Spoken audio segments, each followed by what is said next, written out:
भगवान् वीरो मङ्गलं गौतमो गणी। मङ्गलं कुन्दकुन्दाद्यो जैनधर्मोऽस्तु मङ्गलम्। सर्वमङ्गल्यमाङ्गल्यं सर्वकल्याणकारकं। प्रधानं सर्वधर्माणां जैनं जयतु शासनम्। जैनं जयतु शासनम्। वन्दितु सर्वसिद्धे ध्रुवमचलमणोभवं गतिं पत्ते। बोक्षामि समयपाहुड मृडमोऽसुधकेवली भणिदं। नमः समयसाराय स्वानुभूत्या चकाशते। चित्स्वभावाय भावाय सर्वभावान्तरक्षिते। देहादिक से भिन्न जो पर्यायों से पार। ज्ञान स्वभावी आत्मा दे आनंद अपार। दे आनंद अपार। आचार्य कुंद आचार्य देव द्वारा रचित समयसार नामक ग्रंथ। यहाँ विगत दिनों से इस ग्रंथ पर चर्चा चल रही है और इसकी प्रथम गाथा पर यह चर्चा चल रही है। एक बार प्रथम गाथा का गाथा पाठ और उसका पद्यानुवाद को पढ़ते हैं। वन्दितु सर्वसिद्धे ध्रुवमचलमणोभवं गतिं पत्ते। बोक्षामि समयपाहुड मृडमोऽसुधकेवली भणिदम्। ध्रुव अचल अनुपम सिद्धि की कर वंदना मैं स्वपरहित। यह समय प्राभृत कह रहा श्रुत केवली द्वारा कथित। यहाँ पर कल चर्चा हुई थी कि प्रथम पंक्ति की यहाँ पर कल चर्चा हुई थी। तो प्रथम पंक्ति में ऐसा बता रहे थे कि वंदितु अर्थात वंदना करके, स्तवन करके, स्तुति करके। और यहाँ पर किसकी स्तुति करने को कह रहे हैं? सब सिद्धे अर्थात सभी सिद्धों को यहाँ पर स्तुति करने को कह रहे हैं। और वे सिद्ध कैसे हैं? तो वे सिद्ध ध्रुव हैं, अचल है और अनुपम गति को प्राप्त। अनुपम गति, ध्रुव, अचल, अनुपम, जो इन तीनों से सहित जो ऐसी पंचम गति है, उस गति को प्राप्त जो ऐसे सिद्ध भगवान हैं, उनको यहाँ पर नमस्कार किया गया है। तो यहाँ पर हम अभी सर्वप्रथम हम यहाँ पर वंदितु शब्द की व्याख्या यहाँ पर करते हैं। तो यहाँ पर वंदितु का अर्थ है कि वंदना करके अर्थात स्तुति करके। तो यहाँ पर कैसी स्तुति करने को कह रहे हैं? तो आचार्य अमृतचंद्र आचार्य अपनी टीका में लिखते हैं कि भगवता सर्वसिद्धान सिद्धत्वेन साध्यस आत्मनः। अर्थात यहाँ पर लिखते हैं कि जो सिद्ध भगवान हैं, वे सिद्ध भगवान हैं जिनसे हमारे साध्य की सिद्धि होती है। और वे कैसे हैं? प्रतिछंद हैं अर्थात प्रतिबिंब के समान हैं। जिस प्रकार प्रतिबिंब जिसका जो स्वरूप है उसी प्रकार दिखाता है, वैसे ही जो सिद्ध देव हैं, वे हमारा क्या स्वरूप है उनको देखकर हमें अपने स्वरूप का स्तवन होता है। इस प्रकार यहाँ पर वंदितु शब्द की व्याख्या हुई। फिर कैसे नमस्कार कर रहे हैं? तो यहाँ पर कह रहे हैं भाव द्रव्य स्तवाभ्याम स्वात्मनि परात्मनि च निधाय। अर्थात वे कैसे कर रहे हैं? भाव द्रव्य स्तवाभ्याम अर्थात भाव स्तुति और द्रव्य स्तुति के माध्यम से यहाँ पर सिद्धों को नमस्कार कर रहे हैं। अर्थात भाव स्तुति को यहाँ पर कैसा लेना? तो भाव स्तुति को यहाँ पर कहते हैं जो शुभाशुभ भाव से रहित है और अपने में लीन होना ही भाव स्तुति है। और जो शुभ राग से, शुभ भाव से सहित जो स्तुति होती है वह द्रव्य स्थिति है। और फिर यहाँ पर शुद्ध केवली और भणिदम का अर्थ यहाँ पर बताते हैं।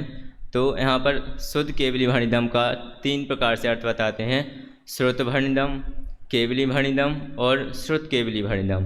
तो श्रुत भणिदम का अर्थ यहाँ पर ऐसा बताते हैं कि अनादि निधन श्रुत प्रकाशिकत्वेन, अर्थात जो अनादि निधन श्रुत के द्वारा प्रकाशित है और ऐसा एक ग्रंथ है। और फिर यहाँ पर केवली भणिदम, और फिर कैसा है कि निखिल अर्थ सार्थ साक्षात्कार कार्य के विलिपणितत्वेन श्रुत केवली भी, अर्थात जो लोक के समस्त पदार्थों का यथार्थ साक्षात ज्ञान कराने वाले जो केवली हैं उनके द्वारा बताया गया यह ग्रंथ है। और फिर श्रुत केवली भी, श्रुत केवली अर्थात यहाँ पर श्रुत केवली का बताया स्वयं अनुभव अभिहितत्वेन, अर्थात स्वयं अनुभव करके जो पुनः बताया गया है, जो केवली द्वारा कथित है उसको श्रुत केवली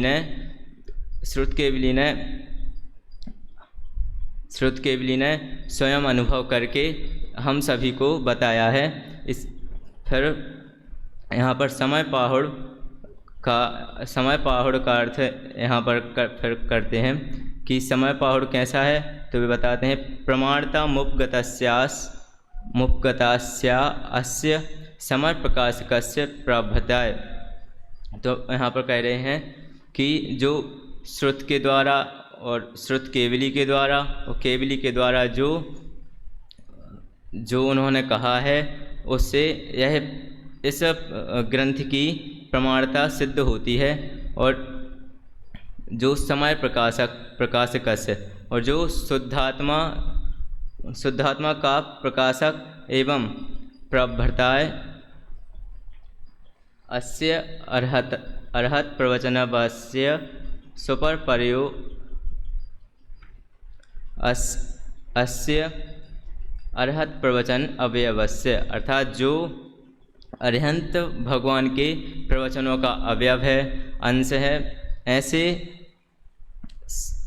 समय का यहाँ पर 3 प्रकार से अर्थ किया है। समय को यहाँ पर 6 द्रव्य भी कहा है, समय जीव भी है और शुद्धात्मा को भी यहाँ पर समय कहा गया है। तो यहाँ पर हमें शुद्धात्मा को समय लेकर चलना है और जीव को समय इन्होंने दूसरी गाथा में बताया है कि जीव को समय यहाँ पर कैसे दिया है। तो उसकी आगे चर्चा अपन बाद में करेंगे। तो फिर अब आता है मिणमु। मिणमु का अर्थ है इणम प्लस ओ बराबर मिणमु, अर्थात इणम का अर्थ होता है इस और ओ अव्यय पद है। तो इस समय सार नामक ग्रंथ को बोक्षामी अर्थात कह रहे हैं। कैसे कह रहे, किस लिए कह रहे हैं, तो यहाँ पर कह रहे हैं स्वपर्यो अनादि मोह प्रहाणाय भाववाचा द्रव्यवाचा च परिभाषण उपक्रम्यते, अर्थात स्व और पर के लिए जो स्व और पर अपने और पराये के लिए जो अनादिकाल से मोह है, अनादिकाल से जो मोह है उसके नाश के लिए कैसे कह रहे हैं हम भाववचन और द्रव्य वचन से इसको यहाँ पर इसका परिभाषण करते हैं, अर्थात इसको यहाँ पर बताते हैं। और फिर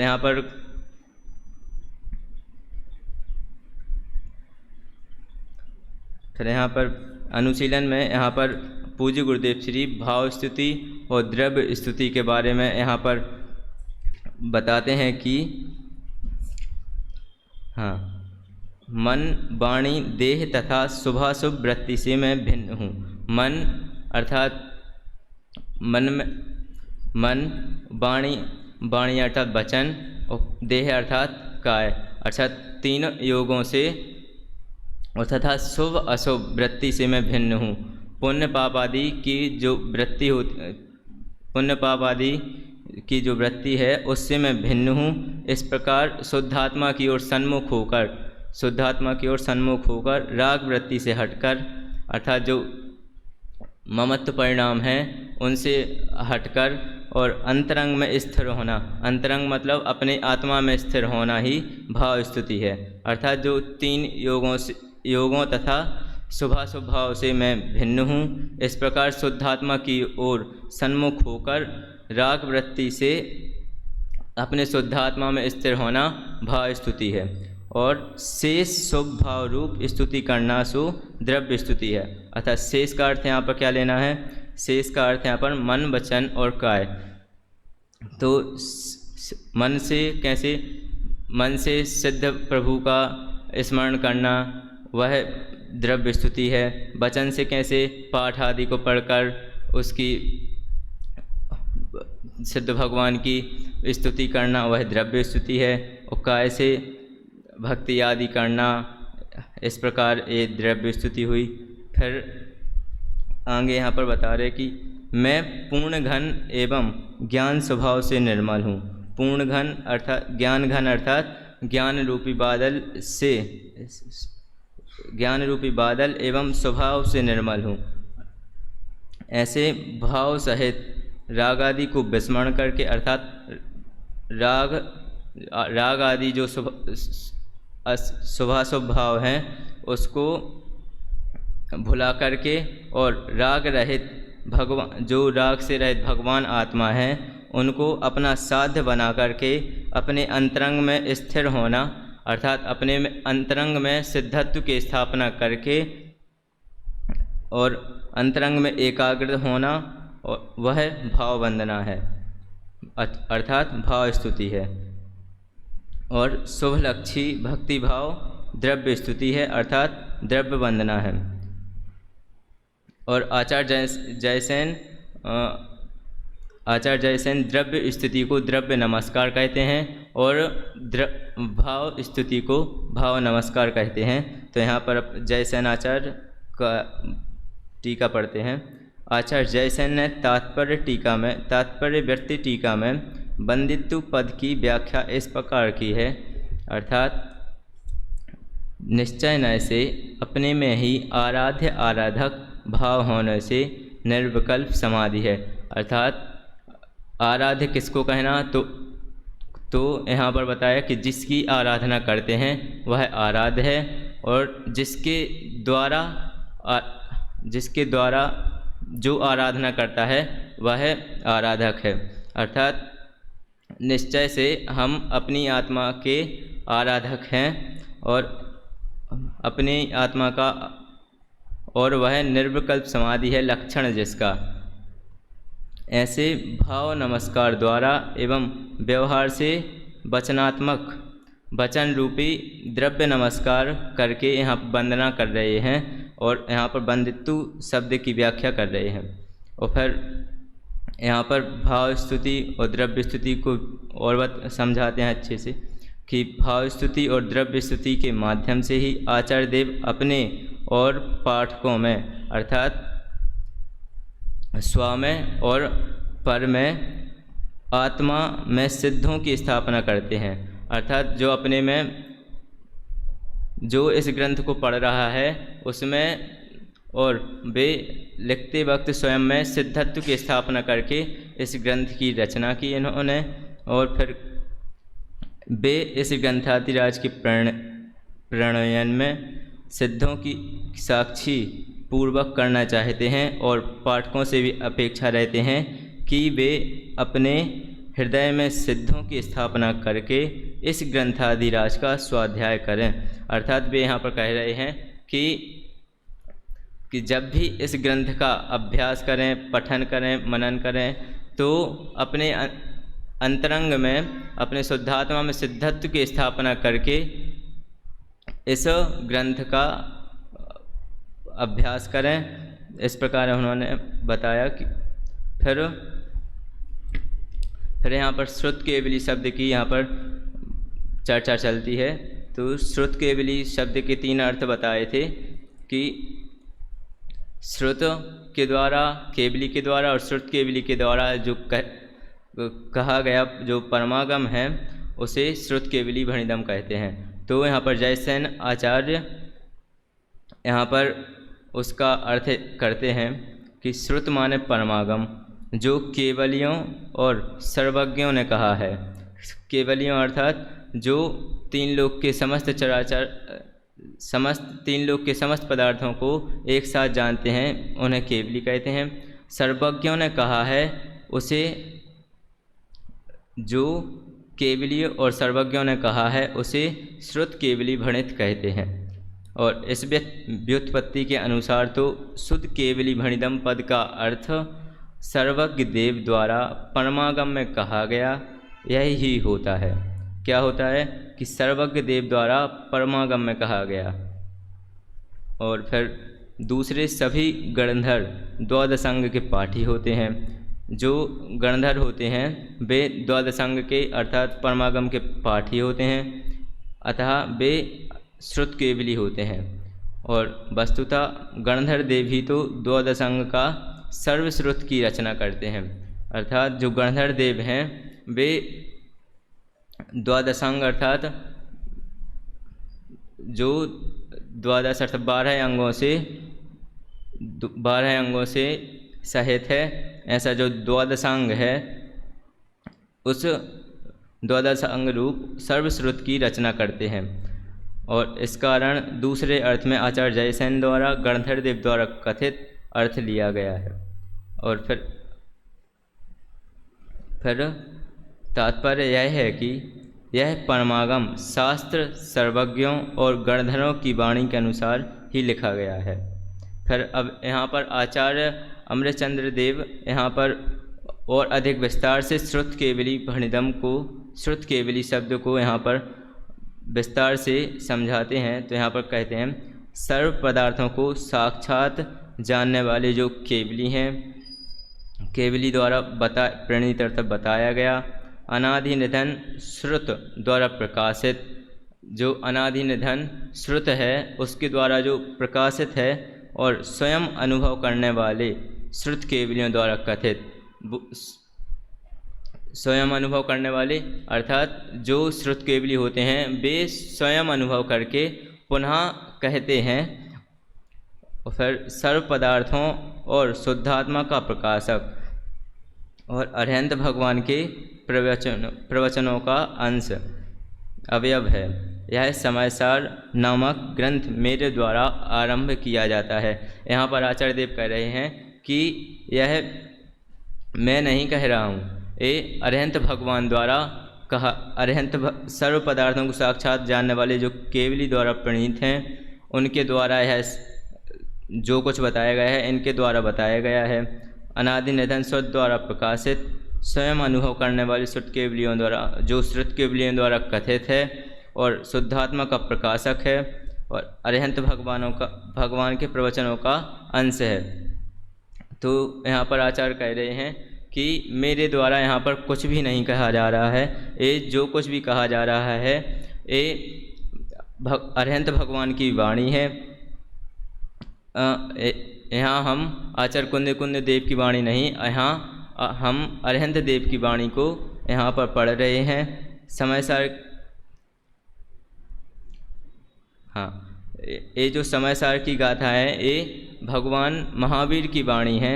और जो भगवान महावीर की वाणी को गणधरों ने गूंथा और वही सब यह हमारे पास है। और फिर श्रुत केवली शब्द में जयसेन आचार्य ने अकेले गणधर ही लिए हैं, जबकि अमृतचंद्र आचार्य ने सभी श्रुत केवली ले लिए हैं। अतः उसमें अंतिम श्रुत केवली भद्रबाहु तक की संपूर्ण परंपरा आ जाती है। अर्थात जो भद्रबाहु तक के जो श्रुत केवली हुए हैं उसमें उनकी संपूर्ण जो जितने भी श्रुत केवली होते हैं वे सब इसमें आ जाते हैं। फिर उक्त संपूर्ण कथन ग्रंथ की प्रामाणिकता को स्पष्ट करने के लिए ही किया गया है। आचार्य देव कहते हैं कि मैं अपनी, यहाँ पर देखो ये आ गया कि आचार्य देव कहते हैं कि मैं अपनी ओर से कुछ कहने वाला नहीं हूँ। इस समय सार में जो कुछ भी कहूँगा वह सब वस्तु स्वरूप के अनुरूप तो होगा ही और सर्वज्ञ परमात्मा की दिव्य ध्वनि के अनुसार भी होगा। अर्थात जो सर्वज्ञ परमात्मा की जो दिव्य ध्वनि खिरी है उसके अनुसार होगा और गणधर देव द्वारा जो रचित द्वादशांग है उसके अनुसार भी होगा और शुद्धात्मा और संपूर्ण पदार्थों के सही स्वरूप को प्रकाशित करने वाला ही होगा। अर्थात संपूर्ण पदार्थों अर्थात 7 तत्व 6 द्रव्यों के सही स्वरूप को प्रकाशित करने वाला यह ग्रंथ होगा। यह फिर यहाँ पर कह रहे हैं कि यह ग्रंथ मैं किसके लिए लिख रहा हूँ। तो बोक्छामी से यहाँ पर बोक्छामी शब्द से यहाँ पर उन्होंने कहा है कि सुपर परयो अनादि मोह प्रहाणाय भाववाचा द्रव्यवाचा च परिभाषण मुप उपक्रम्यते। अर्थात जो अनादिकाल से स्व में और पर में जो मोह है उसके नाश के लिए मैं द्रव्य वचन से भाव वचन से इस ग्रंथ को कह रहा हूँ। तो अब यहाँ पर अनुशीलन में देखते हैं कि यह काम मैं स्व पर के कल्याण के लिए ही कह रहा हूँ। वह स्व पर का कल्याण कोई भी लौकिक प्रयोजन की सिद्धि करने वाला नहीं है। अर्थात लौकिक प्रयोजन की सिद्धि अर्थात कोई हमें पैसा मिल जाएगा इस प्रयोजन से इस ग्रंथ को नहीं लिखा जा रहा है।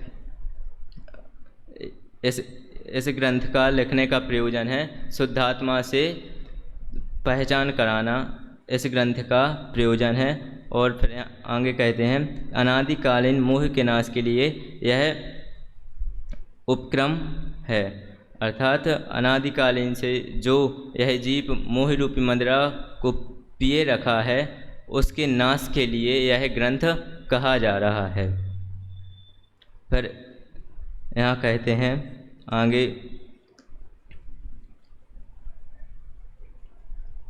फिर आचार्य अमृतचंद्र आचार्य जो भाव वचन और द्रव्य वचन है इसका परिभाषा इसको विस्तार से यहाँ पर समझाते हैं कि भाव वचन और द्रव्य वचन क्या है। तो यहाँ पर कहते हैं कि भाव वचन मेरी ज्ञान पर्याय है और जो विकल्प पूर्वक वाणी निकलती है वह द्रव्य वचन है।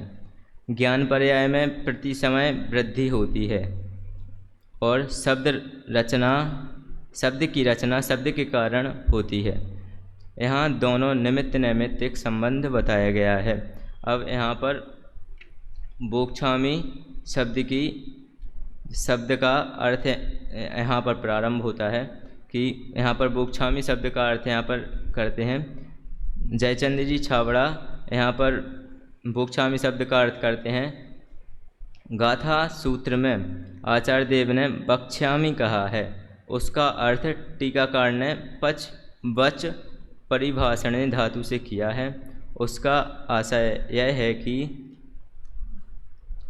14 पूर्वों में से ज्ञान प्रवाद नामक 5वें पूर्व में 12 वस्तु अधिकार है। ये 14 पूर्व कौन कौन से हैं इसको हम जानते हैं कि 14 पूर्व के नाम इस प्रकार हैं उत्पाद पूर्व, अग्रायणी पूर्व, वीर्यानुवाद पूर्व, अस्ति नास्ति प्रवाद पूर्व, ज्ञान प्रवाद, 5वां ज्ञान प्रवाद पूर्व है, 6वां कर्म प्रवाद पूर्व है और फिर 7वां सत्य प्रवाद पूर्व है, 8वां आत्म प्रवाद पूर्व है, 9वां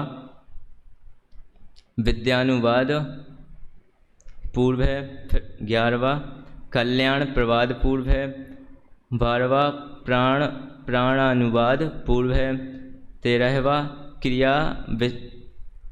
क्रिया विशाल पूर्व है और अंतिम है लोक बिंदु पूर्व। इस प्रकार 14 पूर्व जिनमें से 5वें ज्ञान प्रवाद नामक पूर्व में 12 वस्तु अधिकार हैं। जो ज्ञान प्रवाद पूर्व है उसमें मति ज्ञान आदि मति ज्ञान आदि पांचों ज्ञानों का और 3 अज्ञानों का विस्तार से वर्णन किया गया है।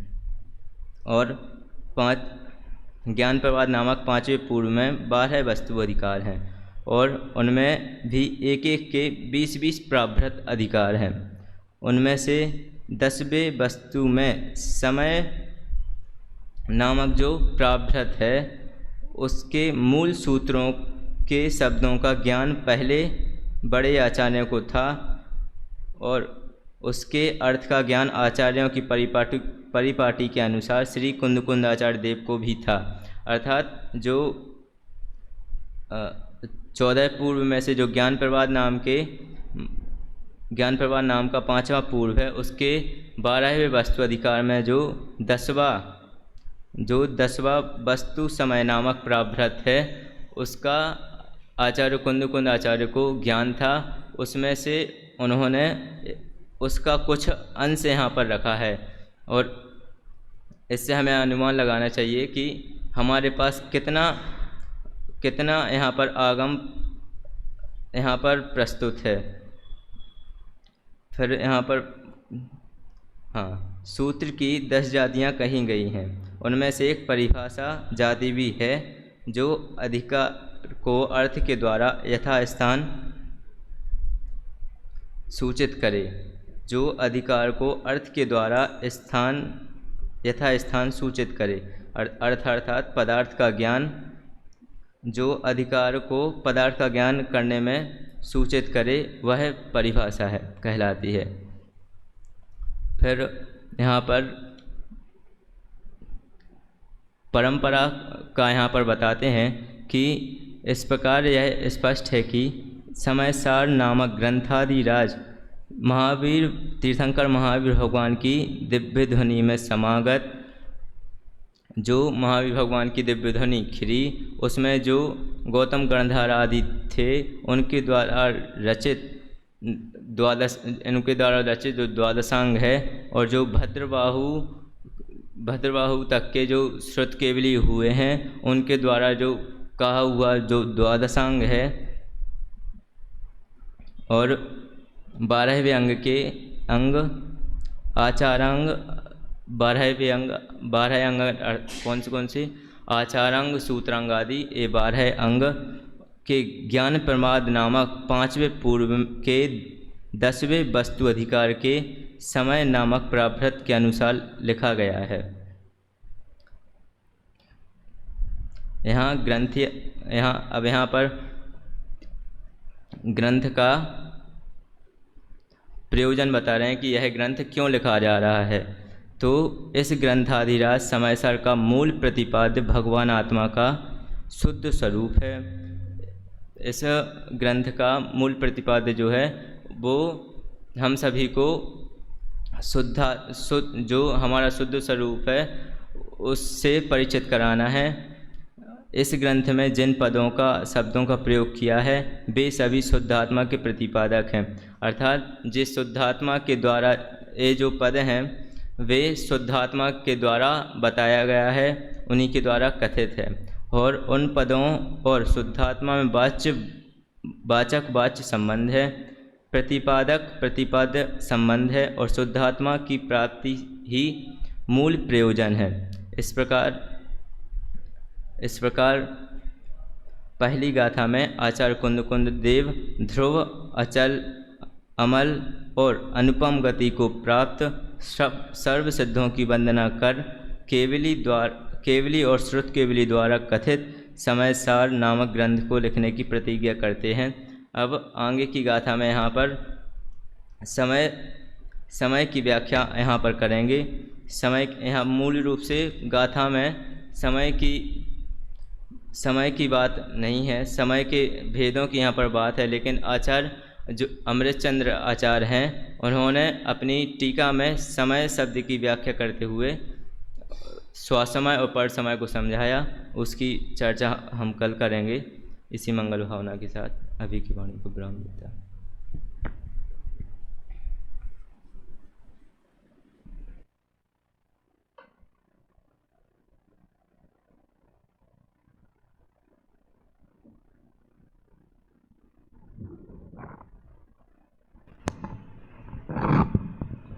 अभी हम सभी ने शास्त्री द्वितीय वर्ष के विद्यार्थियों के प्रवचन के क्रम में आर्यन जन मठदेवरा इनका द्वितीय दिन का प्रवचन सुन रहे थे। कल के ही विषय पर पुनः आज का प्रवचन आपको करने के लिए कहा गया और थोड़ा सुधार भी दिखा है कल की अपेक्षा, शैली में और विषय में भी, परंतु कोई विशेष अंतर अभी नहीं आया। एक दिन में जितना आना संभव था उतना तो आया है, पर और विषय से जुड़ना चाहिए और विशेष तैयारी करना चाहिए।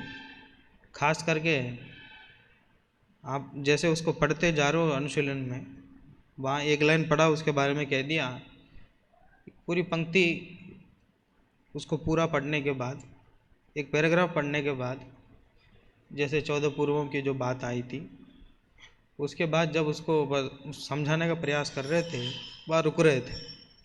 तो मतलब जब अपना कोई विचार हो उसको जब प्रस्तुत कर रहे हैं तो उस समय रुक रहे हैं, तो वो उसमें प्रवचन की शैली में वह मुख्य रहता है कि आपकी शब्दावली क्या है, कि आप क्या बोल रहे हैं, उसमें कितना आप धारा प्रवाह बोल पा रहे हैं, वह ज़्यादा महत्व रखता है। इसलिए मैं मतलब वो जो आने वाले विद्यार्थी हैं उनको भी मैं यही कहता हूँ कि अनुशीलन को एक एक लाइन पढ़ने की आवश्यकता नहीं है। अनुशीलन में जो एंगल उन्होंने उठाया है, दादा ने जो विषय प्रस्तुत किया है, वो विषय आना चाहिए, भाषा आपकी होनी चाहिए, तब वो आपकी मौलिकता उसमें समझ में आएगी। इसलिए एक एक लाइन पढ़ने की अपेक्षा पूरा मतलब समग्र पढ़ना है, इस ऐसा उद्देश्य से दूर रह करके अपनी भाषा में उस बात को समझाएंगे तो आपकी मौलिकता भी इसमें विकसित होगी। इस बात का ध्यान रखें। बाकी तो विषय पर तो बहुत कार्य करने की आवश्यकता है। आशा करता हूँ और अध्ययन की गहराई बढ़ाए, समझे और बिना घबराए। तो जिनवानी का प्रतिपादन करना बहुत उत्कृष्ट कार्य है। टोडरमल जी ने क्या लिखा, ऐसा उपकार कौन करते हैं? तीर्थंकर और गणधर आदि करते हैं। ये कार्य को बहुत गौरवशाली महसूस करते हुए करना है, उसमें घबराने की कोई आवश्यकता नहीं है। आदरणीय भाई साहब ने बहुत अच्छा प्रतिपादन कक्षाओं में किया ही है, अनुशीलन में दादा ने बहुत सरलता से लिखा ही है। अध्ययन करें, पढ़ें, समझने की कोशिश करें तो कोई बहुत ज़्यादा कठिन नहीं है। आपकी मौलिकता, आपकी भाषा प्रवचन में आना चाहिए। विषय सीधा सीधा पढ़ देंगे तो फिर आपने उस बारे में क्या विचार किया ये पता नहीं चल पाता है। और आगे किसका प्रवचन है? आगे दूसरी गाथा में जाने से पहले कुछ बातें इसमें भी है। अभी पहली गाथा में एक जो सोपर योग अनादि मोह प्रहानाय जो उसमें पद है, उसका अर्थ तो आपने पढ़ दिया था। उसके नीचे एक प्रश्न उठाया गया है। प्रश्न उठा के बतलाया गया अनुशीलन में कि जो परजीव हैं उनके मोह की बात तो समझ में आती है, वो मिथ्या दृष्टि हैं। ये क्या आचार्य अपने लिए क्यों लिख रहे हैं? स्वपरयोग ऐसा क्यों लिखा उन्होंने? अपने और दूसरों के मोह के विनाश के लिए ऐसा पद क्यों लिखा? उनका भी मोह विद्यमान है क्या? ऐसा प्रश्न उठाया उसमें और उसका निराकरण किया गया है। तीसरे कलश की बात उसमें लेकर के उसका निराकरण किया गया है। वो भी अच्छा प्रकरण है, उसको भी ले। और भी कोई बात ऐसी रह गई हो, उन बातों को लेकर के आप आगे प्रस्तुत करें और फिर दूसरी गाथा में आगे बढ़ें। चलिए, अभी यहाँ आदरणीय भाई साहब का प्रवचन प्रारंभ।